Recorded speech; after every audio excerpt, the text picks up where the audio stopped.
கடந்த சில நாட்களாக சி.வி. சண்முகம் அவர்கள் அனைத்து இந்திய அண்ணா திராவிட முன்னேற்ற கழகத்திலே ஏற்படுத்திய கழகத்தினுடைய காரணமாக அவர் கழகத்திற்கு எதிர்ப்பாகவும் கழக பொதுச்செயலாளருக்கு எதிர்ப்பாகவும் செயல்பட்டதன் காரணமாக அவர் மீது நடவடிக்கை எடுக்கப்பட்டு அவர் நீக்கப்பட்டு என்னை புதியதாக மாவட்ட செயலாளராக நியமிக்கப்பட்டு அதற்கப்புறம் எங்களுடைய செயல்பாடுகளை எல்லாம் நீங்கள் நல்லாக அறிவீர்கள். விழுப்புரம் மாவட்டமே இப்போது மிக்க எழுச்சியோடு சிறப்பான முறையிலே எல்லாம் பணியாற்றி புதிய நிர்வாகிகள் எல்லாம் போட்டு இன்றைக்கு நாங்கள் சிறப்பான முறையிலே பணியாற்றி கொண்டிருக்கிறோம். தினமும் எங்களுடைய மாவட்ட கழக அலுவலகத்திற்கு 500 பேரிலிருந்து ஒரு 700-800 பேருக்கு மேலே தினமும் வந்து கொண்டிருக்கின்றார்கள். புதியதாக நிறைய பேர் கட்சியில் இணைந்து கொண்டிருக்கின்றார்கள். அதே போல் சென்னையில் நடந்த ஆய்வுக் கூட்டத்திலே கூட விழுப்புரம் மாவட்டத்திலே இருந்து காலை 10 மணிக்கு ஆரம்பித்த அந்த ஆய்வுக் கூட்டத்திற்கு இங்கே விடிகாலை 4 மணிக்கெல்லாம் தொண்டர்களெல்லாம் எழுச்சியோடு கிளம்பி 1000 பேருக்கு மேல் அங்கே கலந்து கொண்டு தமிழகத்திலே விழுப்புரம் மாவட்டம்தான் இந்த கலந்தாய்விலே நம்பர் 1 இருந்தது என்ற ஒரு பேரை எடுத்து இதையெல்லாம் ஊடகத்திலே வந்ததை எல்லாம் நன்கு அறிவீர்கள். இதை பொறுத்து கொள்ளாத சி.வி. சண்முகம் அவர்கள் வந்து கட்சி பதவியை விட்டு ராஜினாமா செஞ்சுட்டு போயிட்டார். அவர் நான் எதுக்கும் தலையிட மாட்டேன்னு சொல்லிட்டு போயிட்டார். ஆனால் இன்றைக்கி என்ன பண்ணுறாருன்னா அவங்க ஆட்களை விட்டு எல்லாம் கிளப்பி விட்டுட்டு அவங்க எல்லாம் அங்கங்கே பேட்டி கொடுத்து எங்கள் மீது வீண் பழிகளை சுமத்தி கழக பொதுச்செயலாளர் மீது வீண் பழிகள்லாம் சுமத்தினுறாங்க. நாங்கள் அதெல்லாம் வேணான்னு கூட விட்டுட்டு போகலாம். அவங்க பேட்டி கொடுக்கும்போது எங்களுக்கு வார்னிங்லாம் வேறு கொடுக்குறாங்க. அதனால தான் நாம் வந்து இதை கம்முன்னு போக முடியல. நாங்கள் எங்கள் பணி அவங்களே சொல்கிறாங்க, நீங்கள் 100% வெற்றி நோக்கி செயல்படுறீங்க, அதிலே செயல்படுங்கன்றாங்க. ஆனாலும் என்ன பண்ணுறாங்க, எங்களுக்கு வார்னிங் கொடுக்குறதால நாம் நிறைய இதில் சொல்ல வேண்டியிருக்குது. அதில் என்ன கேட்குறாங்க, என்ன அவர் பசுபதி என்ன டாட்டா பிர்லாவா, அவர்கிட்ட ஏது அவர் காசு செலவு பண்ணாருன்றாங்க. ஆனால் சுரேஷ் பாபு நிறையா செலவு பண்ணான்றாரு, சி.வி. சண்முகம் நிறையா செலவு பண்ணான்றாரு. சுரேஷ் பாபுவும் சி.வி. சண்முகமும் டாட்டா பிர்லாவா?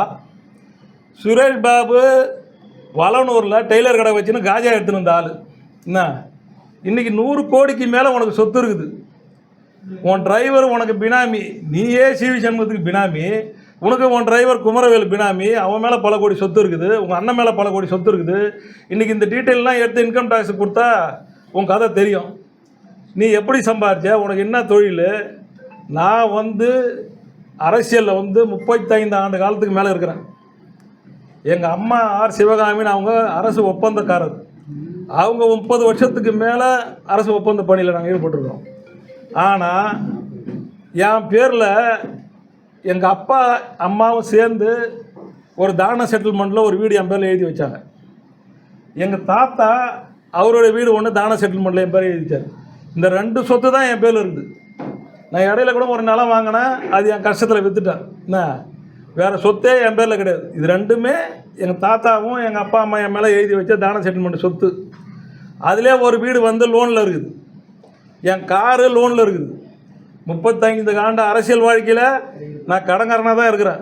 என்ன ஆனால் காஜா எடுத்துன்னு இருந்த அந்த சுரேஷ் பாபு இன்றைக்கி 100 கோடிக்கு அதிபதி. அவருக்கே ஒரு பினாமி பாருங்கள், அந்த குமரவேலுன்ற ஒரு பேரில் இன்றைக்கி ஏகப்பட்ட கோடி சொத்து இருக்குது. அவரை பிடிச்சி விசாரித்தா அந்த சொத்துலாம் யாருது, எப்படி வந்ததுன்னு சொல்லுவார். ஒரு பினாமி வச்சுக்கிற அளவுக்கு இன்றைக்கி சுரேஷ் பாபு இந்த கட்சியில் கொள்ளை அடித்தால், இந்த கட்சியில் அவங்க ஆள்லாம் அவங்க கூட இருந்தவங்களாம் இருக்கிறாங்க. அவங்க சொல்லுவாங்க, அவங்களாம் ஒவ்வொரு கட்சிக்காரனுக்கு பசுமை கூட கொடுக்கறதுக்கே 10,000 ரூபாய். அந்த எதனா பொறுப்பா, பணித்தலை பொறுப்பா, அந்த 100 நாள் வேலைக்கு அதுக்கு கட்சிக்காரங்கிட்ட 25,000 பணம். ஒருத்தவனுக்கு வேலை வாங்கி கொடுக்குறதுனா 3 பேர்கிட்ட பணம். இப்படி பணம் வாங்கி டிஎம்கே காரனுக்கெல்லாம் வேலை வாங்கி கொடுத்த நீ. இதோடு மட்டும் இல்லாமல் நீ என்ன சொல்கிற, நான் பாமகலேருந்து வந்தேன், அதுலேருந்து வந்தான்ற. சரி கரெக்டு, நான் வந்தேன். நான் அங்கே வந்தாலும் நான் கட்சிக்கு விசுவாசமாக கட்சிக்கு உண்மையாக இருக்கிறேன். நீ 2001 நான் சட்டமன்ற உறுப்பினராக பாமக சார்பில் போட்டியிடும்போது நீ என்ன பண்ணுற, 2001 நீ ஒண்டிசலை கிடையாது, ஜே.கே. ராமச்சந்திரன் தான் ஒண்டிசலை. நீ உங்கள் அண்ணனும் போய் பொன்முடி வீட்டில் 2 நாள், முன்னாள் அமைச்சர் பொன்முடி இருக்கார், அவர் வீட்டில் போய் 2 நாள் தவம் கடந்து 25,000 பணம் வாங்கிட்டு போகிறேன். அப்போ உங்கள் ஊரில் இருக்கிற ரவிசங்கர், அவங்க தம்பி சிவசங்கரை கேட்டாலே சொல்லுவாங்க. இதோ பேசினவங்களாம் இருக்கிறாங்க, இதோ அண்ணலாம் இருக்கார். 25,000 பணத்தை வாங்கி எங்கே போனார் தெரியுமா? திண்டிவனத்தில் போய் சிவி சண்முகத்துக்கு வேலை செஞ்சார். 2001 தேர்தலில் 25,000 பணத்தை இங்கே முன்னாள் அமைச்சர், திமுக முன்னாள் அமைச்சர் வீட்டில் போயிட்டு வாங்கின்னு திமுகவில் போய் வேலை செஞ்சு, இதெல்லாம் ஊருக்கே தெரியும். இது நான் சொல்கிறதெல்லாம் ஒன்றும் புது கதை கிடையாது. நீ கட்சிக்கே விசுவாசம் இல்லாத ஆள். சிவி சண்முகம் 2021 தோற்றதுக்கு யார் காரணம்? நீ தான் காரணம். அவர் சட்டமன்ற உறுப்பினருடைய வேலையெல்லாம் ஃப்ரீயாக கொடுக்குறாரு. நீ வந்து பர்சன்டேஜ் கட்சிக்காரங்களுக்கு விற்கிற, கட்சிக்காரங்களுக்கெல்லாம் வேலை வாங்கி கொடுக்குறோம் பணம் வாங்கி ஏமாத்துற. இங்கே இருக்கிற நிறைய பேருக்கே நீ பணம் கொடுக்கணும். உன் கூட சுற்றுறவங்களுக்கு எல்லாரும் நீ பணம் கொடுக்கணும். இப்போ நாங்கள் ஒரு ஒண்டி சில சுதாகரன் போடுறோம், அவருக்கு 60,000 பணம் கொடுக்கணும். நீ பணம் எவ்வளோ பேர்கிட்ட பணத்தை ஏமாற்றி உன்னுடைய அரசியல் எல்லாமே தெரியும். நீ வந்து ஏற்கனவே மதுரை கண்ணை கொடியே வச்சுன்னா அவர் பாவம். அவர் ஒரு ஆதிரார் சமூகத்தை சேர்ந்தவர், வயசானவர். அவர் கடைசியாக என்கிட்ட பஞ்சாயத்துக்கு வந்தார், நீ நகையெல்லாம் மூட்டு கொடுக்கணும். அவரை வச்சு அவரை அழிச்ச. 2வது ராஜகுமார் ரெட்டியார்னு ஒருத்தர், நல்லா தெரியும் பழைய ஆளுங்க இங்கே இருக்கிறவங்களாம். அவரை கூட கார்லேயே ஏற்றின்னு அவரை பூரா காலி பண்ணேன். அதுக்கப்புறம் முத்தாம்பாலத்தில் ஒரு பையன் எஸ்பி செல்வன், அவனை காலி பண்ணேன். இப்போ நம்ம பாக்யராஜ் இங்கே கூட வந்திருக்காரு பாரு, அவரை நாம காப்பாற்றிருக்கிறோம். ஏன்னா கட்சிக்கு உழைச்சாருன்னு. நாங்கள் அந்த பேதெல்லாம் பார்க்கல, உன் கூட சுற்றி தான் அழிஞ்சார். ஆனால் அவர் நாங்கள் ஒண்டி செலவு போட்டிருக்கிறோம். ஏன்னா கட்சிக்கு அவர் செலவு பண்ணார். நீ ஒரு நிகழ்ச்சி பண்ணால் கூட எல்லாருக்கிட்டையும் பணம் வாங்கி ஏமாத்துறாரு. நீ சிவி சண்முகத்துக்கு பினாமி. நீயே சிவி சண்முகத்துக்கு எப்படி சேர்ந்த? சிவி சண்முகம் வந்து பேரவை செயலாளராக இருக்கும்போது விழுப்புரம் மாவட்டத்திலாம் வந்து சுற்றிட்டு போனார்னா அவருக்கு சரக்கு வாங்கி வந்து கொடுக்குறாள் தான் இந்த சுரேஷ் பாபு.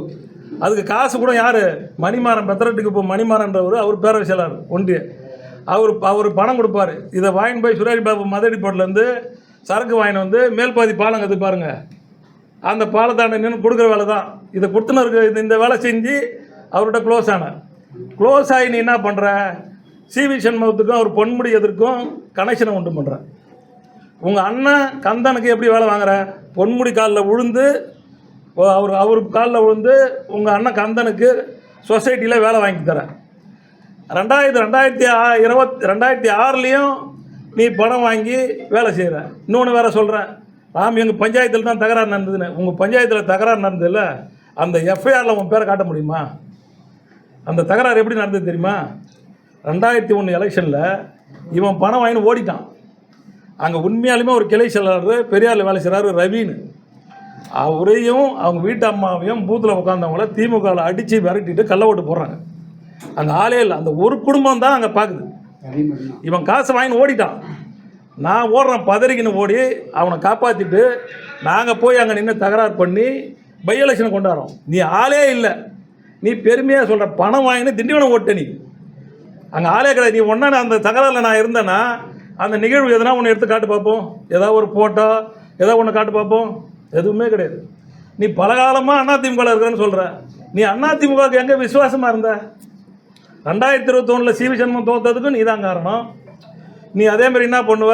ஆளுங்கட்சியாக இருக்கும்போது கவுன்சிலருக்கு தலைவருக்கு நிற்பார். 2001 ஆளுங்கட்சி ஒரு பிரசிடென்ட்.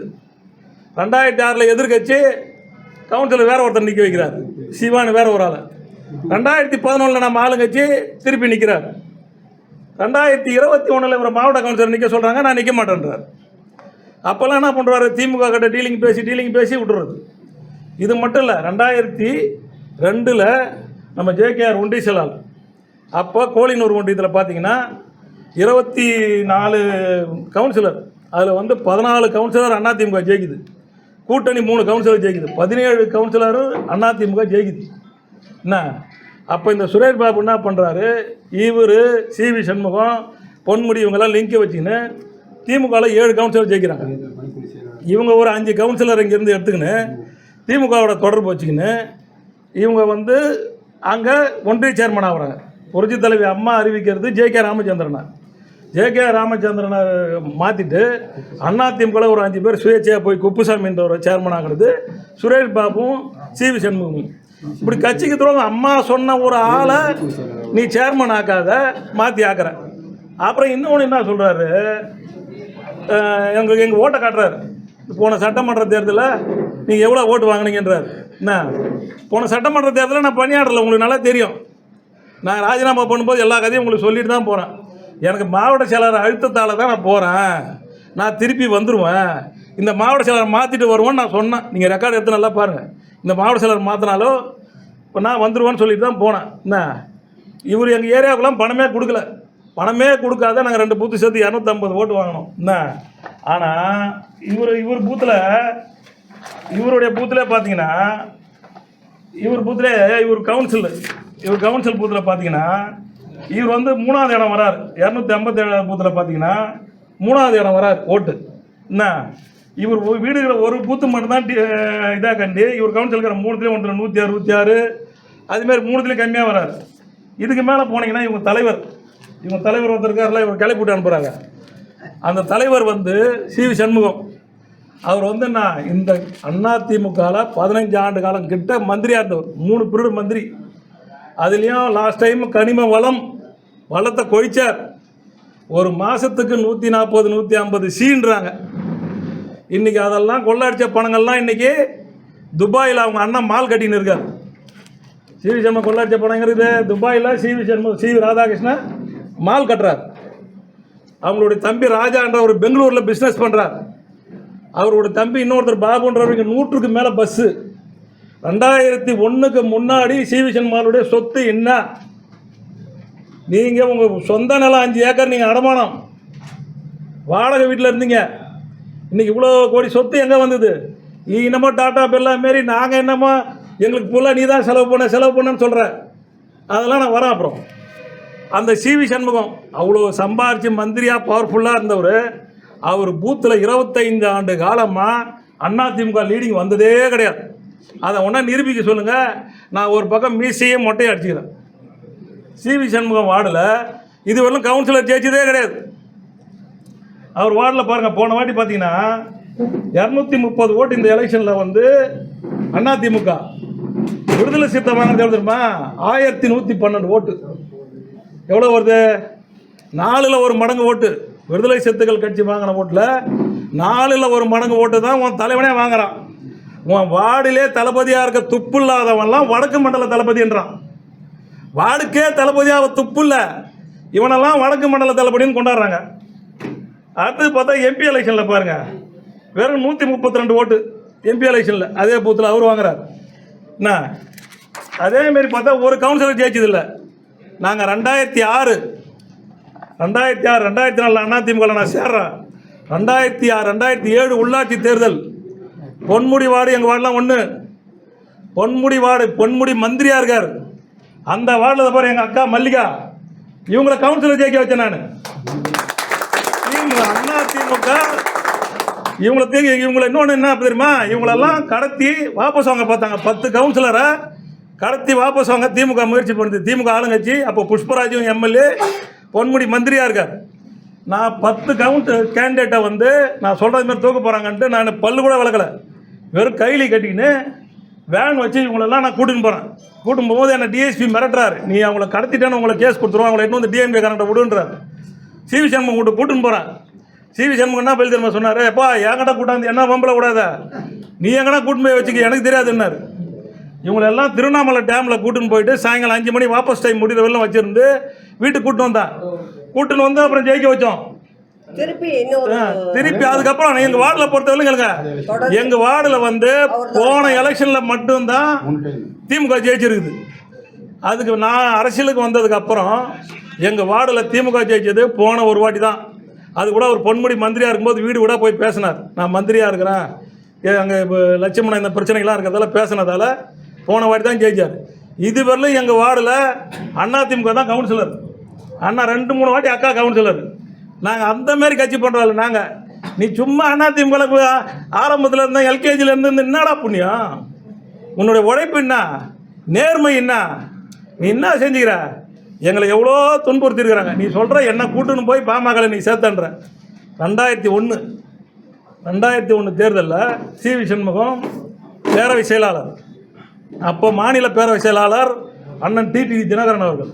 டிடிவி தினகரன் அண்ணனை பிடிச்சின்னு அப்போ மாவட்ட செயலாளர் ஈராசந்து. டிடிவி தினகரன் அண்ணனை பிடிச்சி சி.வி. சண்முகம் திண்டிவனம் தொகுதியை வாங்குறார். திண்டிவனம் தொகுதியை ஈராச்சந்து கேட்குறாரு, ஈராச்சந்து கொடுக்கல, வாங்குறாரு. ஈராச்சந்த அம்மா வந்து விழுப்புரத்தில் போய் நில்லுங்கன்றார். ஈராச்சந்த ஐயோ பொன்முடி எடுத்து நிற்க மாட்டேன்றார். பொன்முடி அப்போ ரொம்ப பராக்கிரமம் படித்தவர், ஒரு பலமான ஆள். தமிழ்நாட்டிலே பார்த்தீங்கன்னா பொன்முடி வந்து திமுகவில் பலம் மிக்க ஒரு மந்திரியாக இருந்தார், பெரிய ஆள். நிற்க முடியாது நாங்கள். அப்போ அந்த சீட்டு பாமகவுக்கு வழங்கினாங்க. அப்போ அந்த சீட்டு எனக்கு கொடுத்தாங்க. எனக்கு கொடுத்தாங்க. நான் அந்த சீட்டில் நின்னா அப்போ நான்லாம் அவ்வளோ ஓட்டு வாங்குவேன், ஜெயிப்பேன்னு யாருக்குமே தெரியாது. அப்போ நான் ஜெயிக்க வேண்டிய ஆள். அப்போ தான் சன் டிவி புதுசாக வந்த நேரம். அப்போ வந்து பார்த்தீங்கன்னா நரையூருன்ற ஒரு ஊரில் வந்து ஆதி திராவிடர் மக்களும் வன்னியர் மக்களுக்கும் ஒன்றா இருக்கிற ஒரு பூத்து. அந்த பூத்தில் ஒரு பிரச்சனை வருது, அங்கே பொன்முடியால் பிரச்சனை ஏற்படுது. அவரை ஊர் மக்கள்லாம் கேரோ பண்ணி நிறுத்திட்டாங்க. நிறுத்தோடனே அப்போ எஸ்பி ரவின்றவர் அவர் எனக்கு ஃபோன் போட்டு என்னை கூப்பிட்றாரு. சார் நீங்கள் வாங்க, இங்கே ஒரே பிரச்சனை ஆகிடும் பொழுதுங்கிறார். அவர் கூட்டத்தின் பேரில் நான் போகிறேன். அப்போ எனக்கு பாதுகாப்பில் என் பின்னாடி ஒரு வாகனம் வருது. அவர் விஜய் விநாயகன் ஒருத்தர் இருந்தார். அவர் விஜயகாந்த் கட்சியில் கூட மாவட்டத்தில் இருந்தார். அவர் வாகனம் வருது. அவர் வாகனத்தில் அவங்க பாதுகாப்புக்காக ஏதோ தடி கிடி அதை வச்சுருந்தாங்க. இதை வந்து அங்கே நாங்கள் போய் அவரை ரிலீஸ் பண்ணி விட்டோம். எல்லாம் முடிஞ்சுது. இந்த தடியில் இருந்ததெல்லாம் சன் டிவியில் எடுத்து அவங்க ஒரு நியூஸ் போட்டாங்க. அப்போ இதுமாரி ஊர் கலவரமாகுது, ஆதி திராவிட மக்களை ஓட்டு போட தடுக்கிறாங்க போகிறாங்கன்னு பிரச்சனை வந்த உடனே இதை பரப்பி என்ன பண்ணுறாங்க, வளனூருக்கு அந்தாண்ட இருக்கிற இடங்கள்லாம் போயிட்டு இதுமாரி பசுபதி ஆளுங்க வந்து இந்த மக்களை ஓட்டு போடாமல் தடுக்கிறாங்கன்ற ஒரு வதந்தியை பரப்பி நிறைய இடத்துல குத்தி போடுறாங்க. அது இல்லாமல் கத்திரிக்கான ஒரு சிம்பிள் போடுறாங்க. மாம்பழம் சின்னத்தில் நான் நிற்கிறேன் பாமக வேட்பாளர் போட்டு நான் வெறும் 1700 ஓட்டு வித்தியாசத்தில் நான் வெற்றி வாய்ப்பு எடுக்கிறேன். அப்போ நான் வெற்றி வாய்ப்பை இழந்த உடனே அம்மா பேசுகிறாங்க, என்னப்பா யார் பசுபதினு ஒரு ஆள், நீங்கள் வந்து இன்னும் இவ்வளோ ஷார்ட்டில் போய் இதாகிட்டு இருக்க ஆள் அப்படின்னு. அப்போ தான் என் ஜாதகத்தை எடுக்கிறாங்க, என்னை பற்றி விசாரிக்கிறாங்க. விசாரித்த உடனே அம்மா அங்கே தலைமைக்கு கட்டளை போடுறாங்க, நமக்கு விழுப்புரத்தில் ஸ்ட்ராங்கான ஆள் கிடையாது. அப்போ பாமக வந்து அந்த டைம் அதிமுகலேருந்து உடனே 6 மாதத்தில் திமுக கூட வந்து அலைன்ஸுக்கு போடுது. போன உடனே அப்போ ஜவஹர்ன்ற ஐஏஎஸ் அதிகாரி இருக்கார், இன்னொரு வெங்கட்ராமன்லாம் இருக்கார், அவங்களுக்கு சட்டா தருவாங்க. அப்போ அம்மா வந்து என்னை வந்து எப்படியாவது கொண்டாடணும்னு அம்மா முடிவு பண்ணுறாங்க. அந்த ஒரு காலகட்டத்தில் அப்போ நான் எங்கள் மேலே வந்து பொன்முடி வந்து அவர் எதிர்த்து நாங்கள் அரசியல் பண்ணும்போதெல்லாம் என் மேலே 27 வழக்குகள் போட்டார். நாங்கள் தான் அவர் கூட போராட்டி சண்டை போட்டுன்னு இருப்போம். அந்த நேரத்தில் பார்த்தீங்கன்னா அம்மா சொன்னாங்கன்னு என்கிட்ட ஒரு இன்ஸ்பெக்டர் வந்து என்கிட்ட பேசுகிறார், சார் உங்கள் மேலே வந்து அரசியல் கேஸ் தான் எல்லாம் 27 வழக்குகள் இருக்குது, உங்களை குண்டாஸில் போட சொல்கிறாங்க, நீங்கள் போய் அங்கே பாருங்கள் இங்கே பாருங்கன்னாங்க. நாங்கள் எங்கேயும் போக மாட்டோம்னு போகவே இல்லை. 2004 நாடாளுமன்ற தேர்தல் வந்தது. நாங்கள் வாய்ப்பு கேட்டோம். அந்த தேர்தலுக்கான வேட்பாளர் அறிவிக்கிற கூட்டம் சென்னையில் நடக்குது. சென்னையில் நான் அங்கே இருக்கிறேன். நான் அங்கே இருந்தவுடனே எனக்கு சீட்டு இல்லைன்னு தெரியுது. தெரிஞ்ச உடனே அப்போ சில ஊடகங்கள் அதிமுகவுக்கு சப்போர்ட்டாக இருந்த சில ஊடகங்கள் அப்போ சில பேர் கொஞ்சம் பேர்லாம் என்ன பண்ணாங்க, அப்போ என்ன பண்ணுறாங்க, அப்போ அங்கே கொதிப்பாக இருந்த இளைஞர்களை வந்து தூண்டி விடுறாங்க. ஊடகம் தூண்டி விட்டு நீங்கள் பேனர் வைக்கிறீங்க, அவர் போட்டாவை அடிங்க, நாங்கள் எடுத்து போடுறோன்னொன்னே அந்த பேச்சை கேட்டு நான் அங்கே இருக்கிற தொண்டர்கள்லாம் சில பேர், அது என்னுடைய நல விரும்பியாக இருந்திருக்கலாம், அவங்களாம் செஞ்ச தவறு. அவங்க வந்து ஐயாவனுடைய படத்தை வந்து கிழிச்சதோ அடித்ததோ இந்த தகராறு நடக்குது எனக்கு தெரியாது. என்னுடைய ஃபோனு சுவிட்ச் ஆஃப் ஆகிடுச்சு, தெரியாது. நான் உடனே வீட்டுக்கு வந்துட்டேன். வீட்டுக்கு வந்த உடனே எனக்கு வந்து தொடர்பு கொண்டு அவர் குரு அண்ணன் பேசுகிறாரு, நிறைய பேர் பேசுகிறாங்க. அப்போ எனக்கு தெரியாதுண்ணா அப்படின்னு சொல்கிறேன். காலையில் எனக்கு அதேமாரி ஐயாவே எனக்கு ஃபோன் பண்ணுறார். ஃபோன் பண்ணும்போது அப்போது எனக்கு ஃபோன் சுவிட்ச் ஆஃப் பண்ணி இந்த லேண்ட்லைன் ஃபோன் பண்ணுறார். ஃபோன் ரிங் அடிக்க நான் போய் எடுக்கிறதுக்குள்ளே இதாகி போகுது. சரி கொஞ்சம் நேரம் வெயிட் பண்ணிட்டு நான் பாத்ரூம் போகிறேன். அப்போ திருப்பி பண்ணுறாரு. அப்போ உடனே நான் திருப்பி வந்து அவருக்கு பண்ணுறேன். அதுமாதிரி மிஸ் ஆகிட்டார் எங்களுக்குள்ளே. நான் பண்ணும்போது விளையாடும்போது அவங்களுக்கு கோபம் வருது ஒரு மாதிரி. இப்படி ஒரு நிகழ்வு நடந்ததனுடைய விளைவாக நான் மனம் நலம் பாதிக்கப்பட்டு இருக்கும்போது இந்த சுரேஷ் பாபு என்ன பண்ணுறாரு, குமரன் ஒரு இன்ஜினியர் இப்போயும் பிடி ஆஃபீஸில் இருக்கார், அவர் மூலிமா ஆள் அனுப்பிச்சு நீங்கள் தான் பாமக அவங்களுக்கு பிரச்சனையாக இருக்குதுல்ல, சீட்டு கொடுக்கல, எங்ககிட்ட பணம் வாங்கினு எங்களுக்கு வேலை செய்யுங்கன்னு இந்த ஆள் சொல்கிறான். நான் அப்போ சொல்கிறோம், அந்த வேலைலாம் நாங்கள் பண்ண மாட்டோம், எங்களுக்கு அந்த வேலை வேணான்ட்டு நாங்கள் நிறுத்திட்டோம், இந்தமாரி வேலை நாங்கள் பண்ண மாட்டோம்னு அவரை ரிஜெக்ட் பண்ணி அனுப்பிச்சி விட்டோம். அதுக்கப்புறம் பார்த்தா என்னை வந்து வேட்பாளர் இல்லைன்னு அறிவிக்கிறாங்க. அப்போ என்ன ஆகுதுன்னா திருப்பி எனக்கு அந்த நான் ஃபோன் வந்து கட்டானோடனே எனக்கு ஐயா திருப்பி லைனில் வரார். வந்து பசுபதி இந்தமாரி வந்து உங்கள் வேட்பாளர் விழுப்புரம் வராரு, கூட்டுரோட்டில் வந்து வரவேற்பு கொடுக்குறாங்களாம், நீ போய் கலந்துக்கின்றார். நான் சொன்னவொடனே எனக்கு லேட்டாக மெசேஜ் வந்து நான் வேகமாக ஓடுறேன். அப்போ வசந்த மண்டபத்தில் ஆலோசனை கூட்டம் நடக்க வைக்கிறாங்க. நான் பாட்டாளி மக்கள் கட்சியினுடைய மாவட்ட செயலாளர். பொன்முடி அவர்களை எதிர்த்து சண்டை போட்டு கொஞ்ச காலம் தான், அதாவது 2001 சண்டை, 2004 எலெக்ஷன். அவர் என்ன பண்ணுறாரு, எனக்கு சீட்டே கொடுக்கல. நான் ஒரு மாவட்ட செயலாளர், நான் போய் நிற்கிறேன், மீட்டிங் நடக்குது. சரின்னு மன வேதனையாகி நான் வந்துட்டேன். நான் வந்து உக்காந்த உடனே என்னை வந்து வீரவன்னியர் பேரவை, இப்போ திமுகவில் இருக்கார் அவர், பெரிய ஆள், பிக் ஷாட், உங்களுக்கு தெரியும், பல கோடி அதிபதி, அவங்க கூட்டி என்னை பேசுகிறாங்க. என்னை பேசி என்கிட்ட என்ன கூட்டின்னு போகிறாங்க, நாங்கள் எங்கள் கட்சி சார்பாக அப்போ பாமக போட்டியாக அவங்க பண்ணுறாங்க, திமுக பண்ணுறாங்க. அப்போ என்னை கூட்டின்னு போயிட்டு நாங்கள் வந்து எங்களுக்கு நீங்கள் வேட்பாளராக நில்லுங்க அப்படின்னு சொல்லி தான் கூப்பிட்டு போகிறாங்க. நான் கூட்டின்னு போய் பேசும்போது அவர் என்கிட்ட பேசுகிறாங்க, இந்த எலெக்ஷன் நின்னா அவள் 50 லட்சத்துலேருந்து 1 கோடி வரையும் செலவாகும், நாங்கள் ஒன்றா உங்களுக்கு 50 லட்சம் பணம் கொடுத்துட்றோம், நீங்கள் யார் யார் கூட கூட்டாரீங்களோ அவங்களுக்கு 5 லட்சம் 10 லட்சம் நம்ம கொடுக்குறோம்னு. நான் என்ன சொன்னேன், நான் தேர்தலில் நிற்கிற மாதிரினா சொல்லுங்கள், நான் போட்டியாக நிற்கணும், நிற்கிறதுக்கு வாய்ப்பு இருந்தால் சொல்லுங்கள், இல்லைனா நான் பேசிக்கிறேன்னு வந்துட்டேன். இவர் சொல்கிறாரு நான் 5 லட்சம் வாங்கிட்டு போகிறேன்னாரு, எனக்கு 50 லட்சம் கொடுக்குறேன்னாங்க அவங்க. புரியுதா? நான் வேணான்னு சொல்லிவிட்டு நான் வந்துட்டு மறுநாள் என்ன பண்ணுறாங்க, இதே நம்ம இப்போ புது நகராட்சி எதிர்க்க ஒரு மண்டபம், அங்கே அதேமாரி பார்த்தா ஆலோசனை கூட்டம் திருப்பி வைக்கிறாங்க. அந்த ஆலோசனை கூட்டத்தில் நான் போய் உட்காந்துக்கிறேன், முன்னாடியே உட்காந்துக்கிறேன். திமுக தான் அப்போ வந்து தலைமை எடுத்து நடத்துகிற கட்சி. அப்போ என்ன பண்ணுறாங்க, ஒரு மாவட்ட செயலர் நான் பேசணும், எனக்கு மைக் கொடுக்காத வேறு யார் யாருக்கோ மைக் கொடுக்குறாங்க. கொடுத்தவொடனே எனக்கு கோவம் வந்து நான் வெளியில் வந்து என்ன சுரேஷ் பாபு ஏற்கனவே கூட்டார்ல, நான் உடனே அந்த குமரன்றவர்கிட்ட ஃபோன் பண்ணி சொன்னேன், இப்போ எனக்குமே இந்த கட்சியில் இருக்க எனக்கு விருப்பம் இல்லை, நான் அசிங்கப்படுத்துகிறாங்க, எனக்கு அப்பாயின்மெண்ட் பேச சொல்லுங்கள், நான் ஏடிஎம்கே வந்துடுறேன், எனக்கு இப்போ வேணும் அப்பாயின்மெண்ட்டுன்றேன் கோவத்தில். சரின்றாங்க. நான் போகிறேன், சிவிஎஸை போய் வீட்டில் பார்த்து பேசுகிறோம்.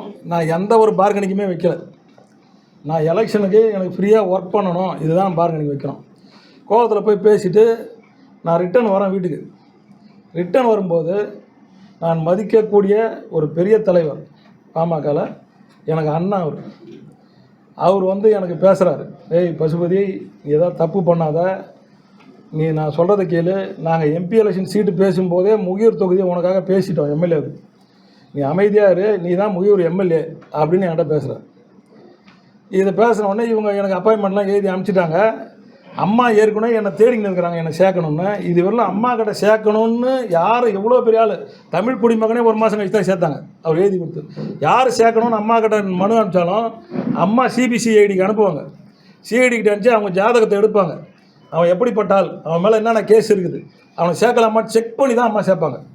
ஆனால் என்னை அம்மா ஏற்கனவே சேர்க்கணும்னு முடிவு பண்ணதால் தான் இவங்க சொல்கிறது உண்மை தான். 11 மணிக்கு நைட்டு தான் போகுது என் பேப்பரு, 6 மணிக்கு எனக்கு அப்பாயின்மெண்ட்டு, என்ன காலைல 10 மணிக்கு என்னை சேர்க்கணும். 6 மணிக்கு எனக்கு வந்து இந்தமாரி முகியத்து இல்லைன்னு சொல்கிறாங்க, என்ன வேணாங்கண்ணான்னு சொன்னது விளைவாக நான் என்ன சொல்கிறேன், மொண்டி செலாலாம் என் கூட வந்து பாமக மொண்டி செலாம் வந்து, அண்ணா இது நம்ம கட்சினா நம்ம வளர்த்த கட்சி, இதை விட்டு எங்கன்னா போகிறதுன்னு என்கிட்ட எல்லாம் ஒரே அழுதாங்க. அதனால் நான் வரலைங்கன்னு நான் சொன்னேன். இவர் என்ன சொல்கிறாரு, பார்கனிங் பண்ணுறாரு. நான் காசெல்லாம் எதுவும் பேசவே இல்லை, ஆனால் நான் வரலைங்கன்னு சொல்கிறேன். நான் வரலைங்க, எனக்கு வந்து இதுமாரி கட்சியில் இதுமாரி எல்லாம் பேசுகிறாங்க போகிறாங்க, நான் தப்பு கோவத்தில் ஏதோ சொல்லிட்டேன், நான் வரலைங்கன்றேன். உடனே சிவி சண்முகம் லைனில் வராது. சிவி சண்முகம் 2001 மந்திரி ஆக்குறாங்க. அவர் டெய்லி சாயங்காலம் ஆனால் சரக்கு போட்டுருவார். சரக்கு போட்டு அவரை 1 வருஷத்துலேயே எடுக்கிறாங்க மந்திரியை விட்டு. என்ன சும்மா இருக்கிறாரு. இப்போ நான் சேர்றதுக்கு ஒரு 6 மாதத்துக்கு முன்னாடி தான் தொழிலாளர் நலத்துறை அமைச்சர் பதவி கொடுக்குறாங்க. அவர் என்ன பதவி கொடுக்குறாங்க, பதவி கொடுத்து என்னை சேர்க்கணும் டார்கெட்டும் கொடுக்குறாங்க. அவர் என்கிட்ட பேசுகிறாரு, இதுன்னு பசுபதி அம்மாவை பற்றி உனக்கு தெரியாது, அம்மா கிட்ட நான் உனக்கு வந்து சேர்த்துறேன், அப்பாயின்மெண்ட்லாம் எழுதிலாம் கொடுத்துட்டேன், அம்மா ரெடியாக இருக்கிறாங்க, நீ மட்டும் வரலன்னா எனக்கு மாவட்ட செயலாளர் பதவியும் போயிடும், மந்திரி பதவியும் போயிடும்னாரு. புரியுதுங்களா? நான் என்ன நம்ம சொன்னேன் அவர்கிட்ட, ஆனால் நான் கெட்டாலும் பரவாயில்ல, நான் ரொம்ப நேரம் யோசித்தேன், நான் கெட்டாலும் பரவாயில்ல, நான் வந்து சேர்ந்துடுறேன், நீ அவ்வளோவாதீங்கண்ணா. இந்த ஃபோட்டோவில் பாருங்கள், நான் மூஞ்சியும் கையில் பல்லு வேலையை தலையே சீவிருக்க மாட்டேன் பாருங்கள், தூங்கினா தலை முடியலாம் ஒரு பக்கம் இருக்குமே. இந்த ஃபோட்டோவில் நான் எதுவுமே எனக்கு விருப்பமே இல்லை. சரி, நம்மளால் வந்து ஒருத்தர் பாதிக்கப்படக்கூடாதுன்னு நான் பல்லு கூட விளக்கலை, மூஞ்சியும் கையில் வெறும் வேட்டி சட்டை எடுத்து கட்டிக்கின்னு என் கூட இருந்தவங்களோட போனோம் நாங்கள். புரியுதா? இதில் நீங்கள் கூட பாருங்கள், எல்லாம் பாருங்கள், எல்லாம் தெரியும். நான் போய் சரி நாம் கெட்டாலும் பரவாயில்ல, நான் சட்டமன்ற உறுப்பினராவது கெட்டாலும் பரவாயில்ல, நீ நல்லா இருன்ட்டு நான் போனேன், சேர்ந்தேன். என்ன அம்மா என்னை பார்த்தாங்க, நான் சோகமாக இருக்கிறத பார்த்துட்டு என்கிட்ட அம்மா வந்து 10 நிமிஷம் பேசினேன். அங்கே எல்லாம் இருக்கிறாங்க, அப்போ பெரிய தலைவர்கள் எல்லாம் இருக்கிறாங்க, அண்ணா திண்டுக்கல் சீனிவாசத்துலேருந்து OS மணிலேருந்து ஜெயக்குமார்லேருந்து எல்லாம் அன்றைக்கி வந்து இது வெளியிடுறாங்க, தேர்தல் அறிக்கை வெளியிடுறாங்க, நாடாளுமன்ற தேர்தல். அவங்களே நான் ஆச்சரியமாக சொல்கிறாங்க, அம்மா இவ்வளோ நேரம் உங்கள்கிட்ட பேசிட்டாங்க, உனக்கு பயங்கரமாக செய்வாங்க. அம்மா என்கிட்ட என்ன சொன்னாங்க, தம்பி கவலைப்படாத, ஏதோ மன வருத்தமாக இருக்குது, உன் வாழ்க்கை என் கையில், உன்னை எந்த அவசரத்தில் போய் நான் உட்கார வைக்கிறேன்னாங்க. 2006 சீட்டு கொடுக்குறத அவங்க அப்பயே முடிவு பண்ணிட்டாங்க. புரியுதுங்களா? இவங்க கொடுத்தான்றாங்களே, இவங்களாம் கொடுக்கல, அவங்க அப்பயே முடிவு பண்ணிட்டாங்க. நாங்கள் சேர்ந்துட்டு வீட்டுக்கு வரும்போது என்ன பண்ணுறாங்க, கட்சி ஆஃபீஸை கைப்பற்றி கொடியை மாற்று, அப்போ தான் அம்மா கிட்ட பேர் வாங்கலான்றாங்க. ஏன்னா இவங்க பேர் வாங்குறதுக்கு, மந்திரி வாங்குறதுக்கு இவங்களுக்கு மந்திரி வாங்கணும். 2வது என்கிட்ட என்ன சொல்கிறாங்க, அம்மா வந்து இன்னும் 3 நாளில் வந்து இங்கே விழுப்புரம் பிரச்சாரம் வராங்க, ஒரு 5000 பேரை நீங்கள் சேர்ப்பீங்கன்னு சொல்லிட்டேன், 5000 பேர் சேருங்கண்ணே. நான் என்ன சொன்னேன், பாமக கட்சியில் அந்த மாதிரிலாம் வர மாட்டாங்க, அது ஒரு மாதிரி கட்சி, வந்தவங்களாம் என் கூட வந்துட்டாங்க, மற்ற பேர்லாம் விருப்பம் இல்லை, என்னால் முடியாதுண்ணா. அப்போ என்ன சொன்னாங்க, பணம் செலவானாலும் பரவாயில்ல, ஏதோ பசங்களை வச்சு வண்டி வைங்க, நிறையா வண்டியை வச்சு பசங்களை வச்சு சேருங்கண்ணா, ஆள் குளிக்காத ஆள் பிடிங்க, எதா பிடிங்க, அதை கூடாது சேருங்கண்ணா, புரியுதா? முடிஞ்சால் பாமகவில் இருக்கிறவங்களாம் யாராவது என்ன நம்ம பேசணும் பேசி சேருங்கண்ணா. சேருங்கன்னு சொல்லிவிட்டு அவங்க இந்த ஆளுங்களை கூடாந்து சேர்க்கறதுக்கும் இந்த வண்டி செலவுக்கும் கொடுத்தாங்க பாரு, அந்த காசு தான் இந்த 5 லட்சம். இதை வந்து சிவராஜ் பாபு சொல்கிறாரு, எனக்கு 5 லட்சம் கடன் அடைக்கிறதுக்கு கொடுத்தாராம், எனக்கு 50 லட்சம் கொடுக்குறேன்னு சொல்கிறாங்க. இதில் அந்த வீரவணியர் பேரவையில் நான் அதெல்லாம் வேணாண்ணா, இவங்க என்னை கம்பல் பண்ணி நீ ஒரு 5000 பேரை வண்டிலாம் வச்சு கூட்டாடணுன்னு, அதை செலவு பண்ணுறதுக்கு, ஆளுங்களை கூட்டாடுறதுக்கு, வண்டி வைக்கிறதுக்கு, இதுக்கெல்லாம் இதை கொடுத்துட்டு இன்றைக்கி அவர் சொல்கிறார், இதே சுரேஷ் பாபு இதை ஒன்று சொல்லின்னு இருக்கார், என்ன நீ சேர்த்தது இவர் தானே சொல்கிறார். என்ன அதேமாதிரி இன்னொன்று சொல்கிறாரு, என்ன சொல்கிறாரு, திருப்பி பாமகவுக்கு இவர் போகிறாருன்னாரு. நான் சேர்த்துட்டு பாமகவுக்கு போகிறேன்னாரு. அது என்ன சொன்னார், 2024 எம்பி எலெக்ஷனுக்கு எடப்பாடியார் வரார், அது விழுப்புரம் தெற்கு நகர கழகத்தினுடைய செயலாளர். நான் என் ஏரியாவுக்கு வரார், என் ஏரியாவுக்கு வந்து வர பிரச்சாரத்துக்கு வரார். ஒரு வாரமாக ராத்திரி பகலில் நாங்கள் உழைச்சி எல்லாத்தையும் ரெடி பண்ணுறோம். மீட்டிங்கில் யார் யார் உட்காரன்ற லிஸ்ட்டே நாங்கள் தான் வாங்கி கொடுக்குறோம். மீட்டிங்கில் யார் யார் உட்கார போகிறாங்க, நம்ம கூட்டணி கட்சி எல்லாரையும் சாதாரண ஆளெல்லாம் நாங்கள் உட்கார வச்சுருக்கிறோம். இப்போ சிவி சண்முகம் என்ன பண்ணுறாரு, என்ன பசுபதி தலைவர் வராரு, நீ போயிட்டு கூட்டின்னு வந்தார். நான் ஏதோ சரி நம்ம ஏரியாக்காராச்சே நம்மளை போய் கூட்டார சொல்கிறார் பொழுது நினச்சினேன். நான் போய் அந்த காரில் ஏறுறேன், அவர் காரில் ஏறி ஃப்ரண்ட்டில் உட்காரான். அவர் எப்பயுமே தெரியும் பின்னாடி தான் உட்காருவாருன்னு. நான் ஃப்ரண்ட்டில் உட்காரேன். உட்காந்தோடனே கொஞ்ச நேரத்தில் டிரைவருக்கு ஃபோன் வருது, அவர் தூக்கி பின்னாடி உட்கார சொல்லுங்கள். டிரைவர் சொல்கிறான், நான் பின்னாடி போய் உட்காந்தேன். ஏன்னா பின்னாடி உட்கார சொன்னேன், சரி பின்னாடி உட்காந்தேன். அங்கே போய் நான் என்ன நினச்சேன், இறங்க நாங்கள் போய் அந்த இடத்துல போனவொடனே ஜானகிபுரம் போனவொடனே நான் இறங்கி போகிறேன் ரிசீவ் பண்ணலாம். டிரைவர் சொல்கிறேன், எங்கே நான் போகிறேன் ஏம்பா, அவர் வந்தவொடனே வணக்கம் வச்சு போட்டுது. ஏன்னா வண்டியில் உட்காந்தா நான் ஃபோன் பண்ணிட்டு நம்ம வண்டியை ஃபாலோ பண்ணி வந்துடுவோண்ணா. நான் சொன்னேன், அதுக்கு என்னையா கூட்டிங்க, நீ வண்டியில் போய் வண்டி கூட்டாதுக்கு நீ யாராவது கூட்டார வேண்டியது தானே. இது எதுக்கு தெரியுமா, நான் அந்த மேடையில் உட்காரக்கூடாது, நான் உட்காரக்கூடாதுன்னு பிளான் போட்டு சிவி சண்முகம் என்ன அனுப்புகிறார். சரி அப்படியும் வந்து நான் என்ன பண்ணுறேன், அந்த மேடையில் யாரும் என்னை தடுக்கிறாங்க, இது போலீஸ் சொல்லி என்னை தடுக்கிறாங்க. அப்படியே எல்லாம் சண்டை போட்டு நான் மேடைக்குள்ளே ஏறி நான் போய் மைக்கை பிடிக்கிறேன். நான் மைக்கை பிடிச்சி நான் பேசுகிறேன், என் மைக்கை சிவி சண்முகம் வந்து பிடுங்குறாரு. அந்த மீட்டிங்கில் பல ஆயிரம் பேர் இருந்தாங்க, எல்லாம் பார்த்தாங்க. பிடுங்கி மாவட்ட துணை செயலாளர் சக்கரபாணி இருக்கார் எம்எல்ஏ, அவர்கிட்ட கொடுத்து நீங்கள் பேசுங்கன்றார். சரிங்க, நான் அதோட விட்டு இப்படி இடைய போகிறேன், என்னை கண்ணை காமிச்சு அந்த எஸ்கார்டுங்களை விட்டு மேடையை விட்டு கீழே இருக்கிறாங்க. அப்போ வந்து அந்த விவசாய அணி ஒருத்தருக்கு வேட்டாவில் மணிகண்டன் அவர் தான் சொல்லி என்னை தடுத்து நிறுத்துறார். என் பேரும் அந்த மேடையில் சொல்ல. அம்மா இருக்கும்போதே பிரச்சாரத்துக்கு வந்தாங்கன்னா எந்த ஏரியாவோ அந்த ஏரியா ஒன்றிய சில பேர் நகர சில பேர் சொல்லுவாங்க. கவர்மெண்ட் ஃபங்க்ஷனாக இருந்தால் அந்த சேர்மன்களை உட்கார வச்சு சொல்லுவாங்க. இவர் அந்த மேடையில் என்னை புறக்கணித்த உடனே நான் திட்டிட்டு வந்துட்டேன். சரி, நான் கோபத்தில் திட்டிட்டு வந்துட்டேன். அதுக்கு 2 நாள் கழித்து பிரேமலதா விஜயகாந்த் விழுப்புரம் வராங்க. அங்கே என் கடைக்கு கீழே தான் அந்த பழைய பஸ் ஸ்டாண்டில் மீட்டிங்கு, கரண்ட்டு நான் தான் கொடுக்குறேன் என் கடையிலேருந்து, அந்த செட்டப்லாம் நான் தான் பண்ணுறேன், எல்லாம் பண்ணி எல்லாம் நடக்குது. மீட்டிங் ஆரம்பிக்கிறதுக்கு 1 மணி நேரத்துக்கு முன்னாடி நாங்கள் எல்லாம் கிரீன்ஸில் இருக்கிறோம். சிவி சண்முகம் இருக்கார், அவர் போட்டு தாங்கிறேன். எல் வெங்கடேசன் மாவட்ட செயலாளர் எனக்கு ஃபோன் பண்ணி சொல்கிறார், பசுபதி அவங்க வரது கொஞ்சம் லேட்டாக முடியுது, நீங்கள் போய் எதாவது மைக்கில் பேசினிருங்க, ஜனங்களை கொஞ்சம் அட்ராக்ட் பண்ணி உட்கார வைங்கன்றார். நான் சொல்கிறேன் அவர் சிவி சண்முகத்தை, ஆனால் இதுமாரி சொல்கிறாரு, நான் போகிறேன்றான். அதெல்லாம் போகாது, நீ போகாதுன்றார்.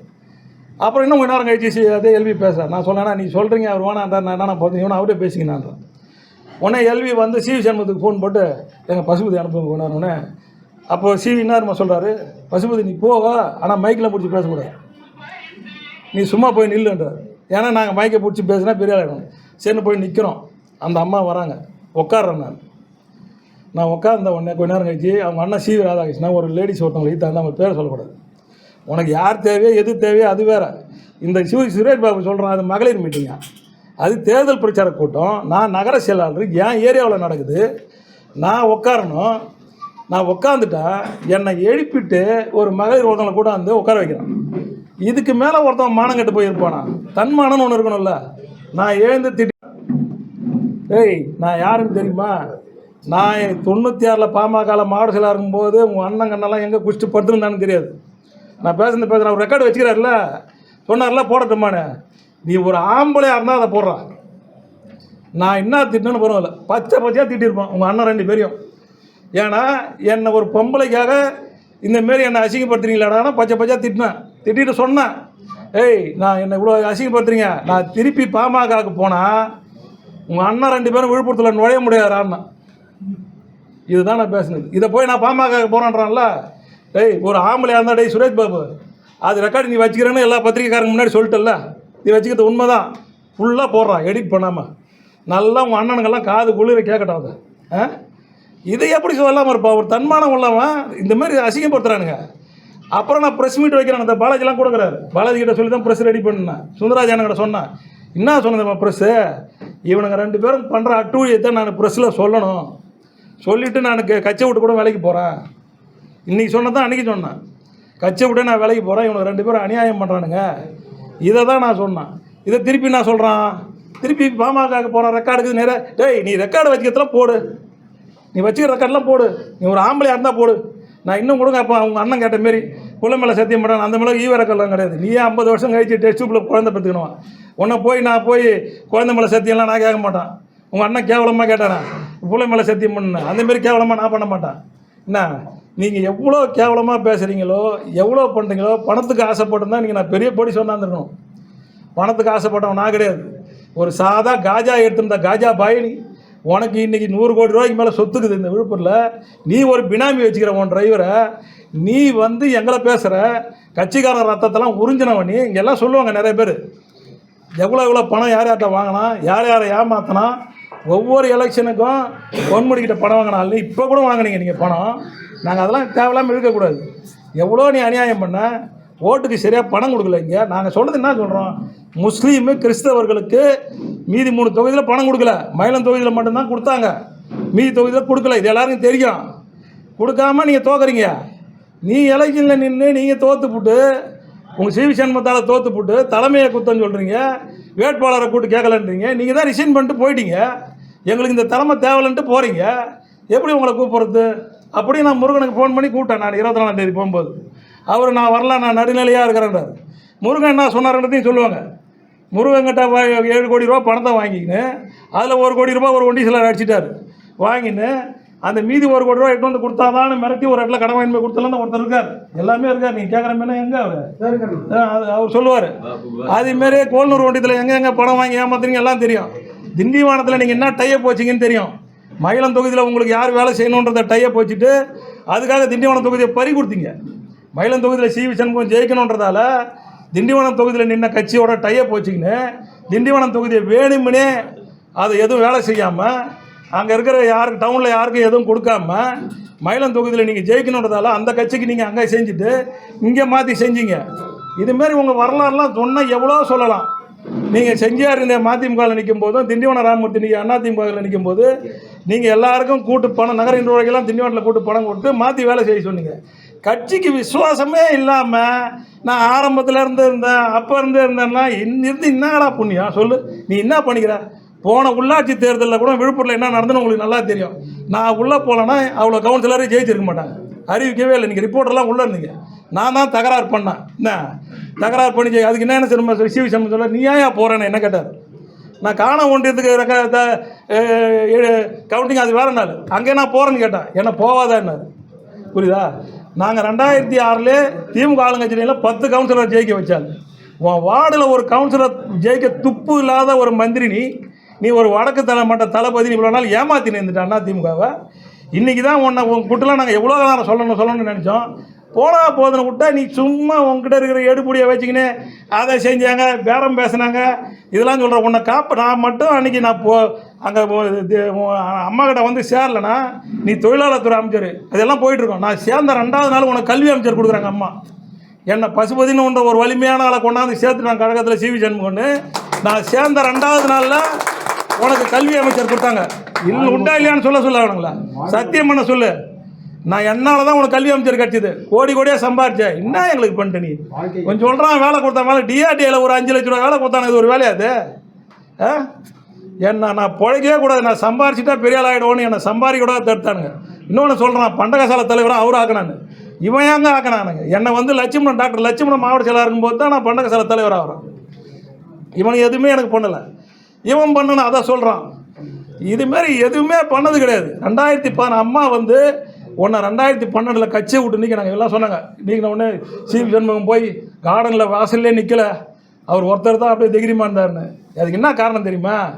அம்மா 2012 கட்சியை விட்டு நிற்கும் போது சிவி சண்முகத்தை சொன்னாங்க, ஏய் நீ மட்டும் என் கண்ணில் திருப்பி பட்ட செத்தான்னாங்க, உயிர் இருக்காதுன்னாங்க. அதுக்கு பயந்துன்னு தான் இருந்தாலும் போகவே இல்லை. 2016 வைத்திலிங்கத்தால் பழுப்பு, வைத்திலிங்கம் தான் அவருக்கு எம்எல்ஏ சீட்டு கொடுத்தாரு. அம்மா கிட்ட என்னென்னமோ பேசி இதை வைத்திலிங்கம் காலிலே கொண்டானுங்க இவனுக்கு அண்ணன் ரெண்டு பேரும். வைத்திலிங்கத்தால் எம்எல்ஏ ஆன அதுக்கப்புறம் நம்மளை புரட்சி தமிழர் எடப்பாடியார் தான் உனக்கு வந்து மாவட்ட செயலாளர் பதவி கொடுத்தாரு, கொடுத்து உனக்கு கனிம வளத்துறை அமைச்சராக்கினார்.